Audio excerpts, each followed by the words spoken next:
it's amazing what we had to survive. And I give God Almighty the glory and my deepest appreciation to the good people of Kogi Central, Kogi State, and Nigeria at large. My husband, my love, if you say this, I love you dearly. In short, I pray all men support their wives as much as you have supported me. And my children, thank you for your sacrifices. So in everything, it just shows that sometimes it's good to put the institutions to test. We can't cow down in the face of injustice. No one is more Nigerian than us. Senator Akpabio is not more of a senator than I am. He's not a governor of this place. And he treated me as if I was his servant or I was a domestic staff in his house. It's very unfortunate that at this time, after so many years of democracy, we would have a National Assembly be run by such dictatorship.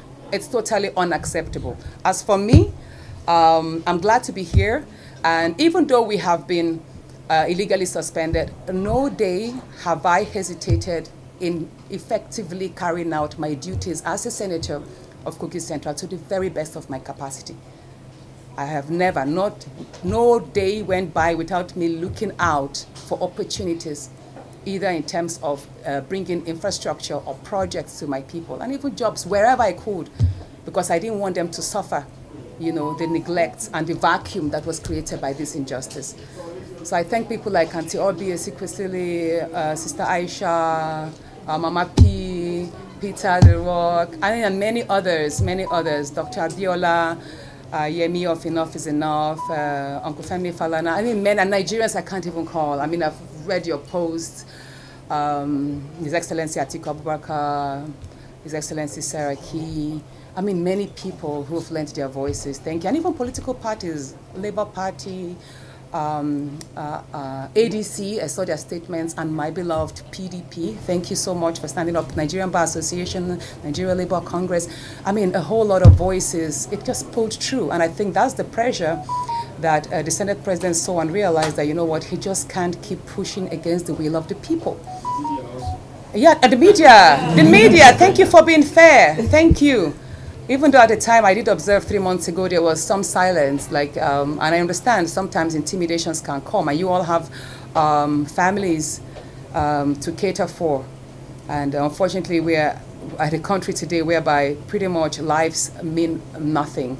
So I don't blame you, members of the media, who at a particular time withheld publishing facts as they happen. But I just want to let Nigerians know that the future is bright. We just can't give up our hopes. Our democracy is evolving, and I trust that every day leading into 2027, we will be able to put out actions that will be worthwhile, because patriotically we have a country to save. And so I'm still awaiting the letter, because it's very important to understand the conditions that they might set illegally concerning this, the opening of my office. Because like I said, I read in the papers, I think it's Vanguard to be specific, that a leadership meeting was held yesterday, and the minority leader, Senator Abamoro, upon resumption on the 7th of October, would read a motion calling on me to apologize. So I'm actually worried as to what apology they expect from me. You can't apologize for an injustice. And may I remind the good people of Nigeria that the document that led to my illegal suspension, which is the recommendation which Senator Neda Emaswen read, was actually written by the office of the Senate President. And the signatures that endorsed that recommendation were not willful signatures. It was only an attendance sheet that was attached. That means the entire document that read and pronounced my suspension was listed with fraud.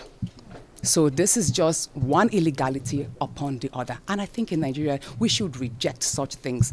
I think it's actually appalling that such amount of illegality and fraud can occur in the National Assembly. So if they are expecting me to apologize, I'm sorry, I don't have these words. And if that is the condition for opening this office, then I think we have a long dance to make.